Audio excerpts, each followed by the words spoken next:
Sup flappers, welcome back to another video. So today I'm going to be releasing one of the more important videos I have in a very long time, and I really hope this reaches the people it needs to, because I've been doing account reviews for the past, I'd say 8-9 months, and every stream we get around 2 account reviews, and I've come across a ton, and I mean a ton, of Raiden Shoguns, right? And a lot of people are building her in really interesting ways, but they're asking me how come I can't draw out the power that I see in showcases, even though they are also free to play. And this video, I'm going to tell you exactly what your artifact distribution should look like if you want to hit the higher numbers, as well as certain playstyle things that you really need to be aware of while playing this character. And yes, there are some disclaimers that I'm going to preface this with. It's all just relative. Understand, my Raiden Shogun is running with the Engulfing Lightning, but I understand all free-to-plays will be running the R5 catch with this character. And the Engulfing Lightning is just slightly better than the R5 catch at R1, so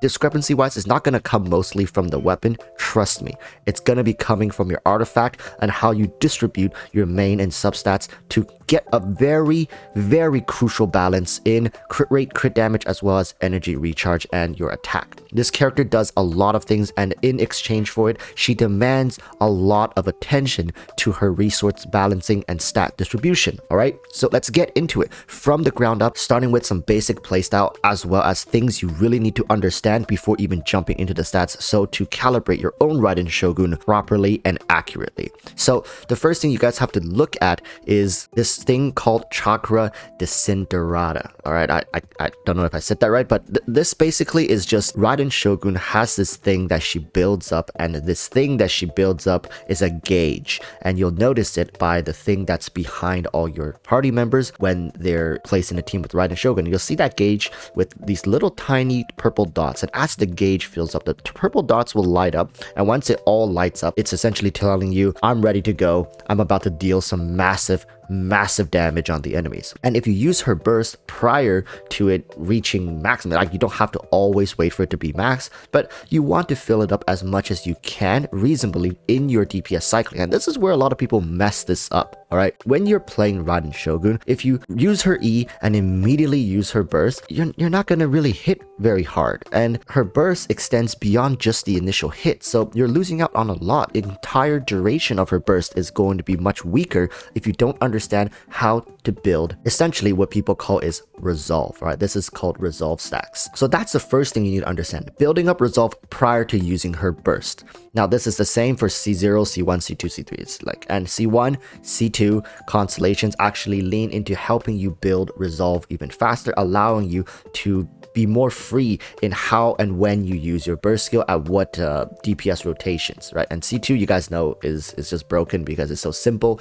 and just ignores enemy defense. Now, the thing I also want to let people understand is right here in her second talent, this is a lot of the things that during my account reviews, I see a lot of people disregard this completely. While yes, they know energy recharge is important, but I've seen a lot of people running Raiden at like sub 220, 230 energy recharge, and they decided to go with attack percentage on their sands, and some people went even attack percentage on their headpieces. I know it's weird, it's wacky, but we'll talk about main stat, substat distribution, but just understand there is a talent for Raiden Shogun that for every 1% you go beyond 100% for energy recharge, you gain 0.6% greater energy restoration from your burst autos, as well as 0.4% electro damage bonus. This is very important, and this is why when you see guides talking about Raiden Shogun, they always urge you to build her energy recharge to around 260 to 280% if you can reach it.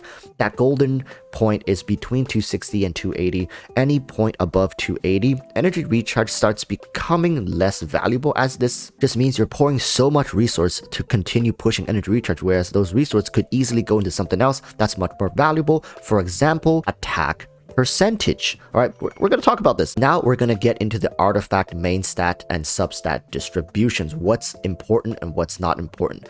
For Raiden Shogun, almost all Raiden Shogun showcases you see on the internet that hits big damage when they're C0 have the crit rate, crit damage distribution somewhere around 60 to 150%. All right, in fact, the crit rate doesn't matter for a lot of these showcases, because they could have 30% crit rate and 160, 170 crit damage, and they will just record the footage for hours until they get that perfect run. But for you, if you want consistency and damage, between 50 and 60 crit rate and 150 crit damage is where most people want to park their Raiden Shogun at, and make sure your energy recharge is at least above 260%. I'm trying to hit that 269, but unfortunately, the RNG gods just aren't with me. What can you do? We're off by 0.4%. Going back to the stat distribution, there are a couple things you have to do for Raiden Shogun in the early game when you're just starting to build her, and then you're gonna have to transition her out of this early game build once your energy recharge hits that 260 to closer to 280 threshold.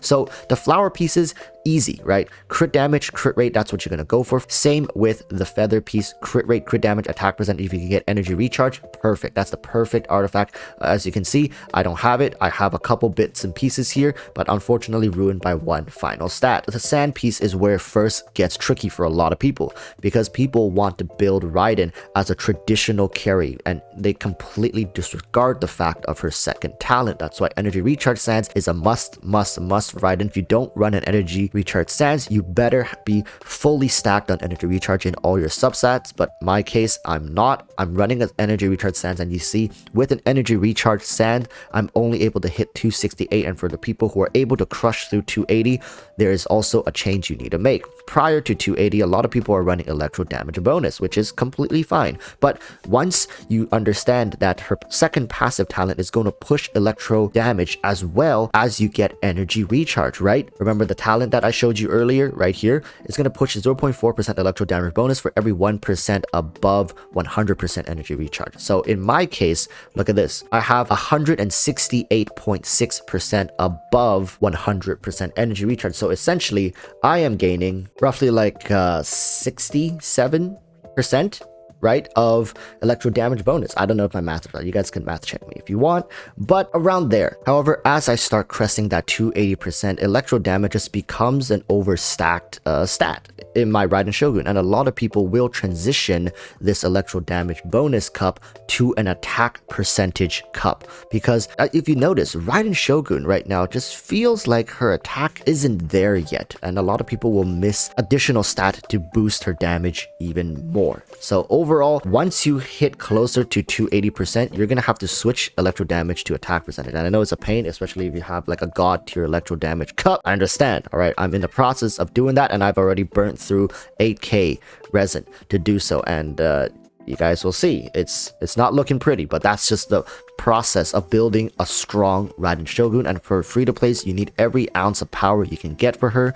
So overall, make sure you're doing it right. And for her headpiece, almost always you'll see crit rate, because you want that consistency in your damage output as opposed to just a one-hit wonder every like 20-30 runs.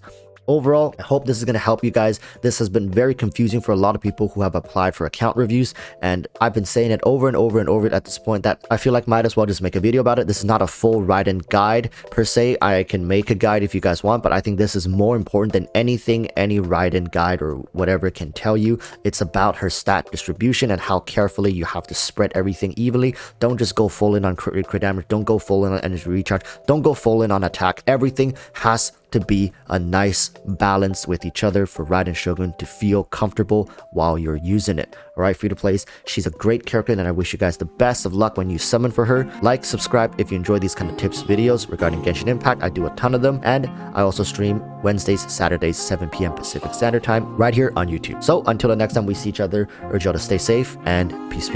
Bye.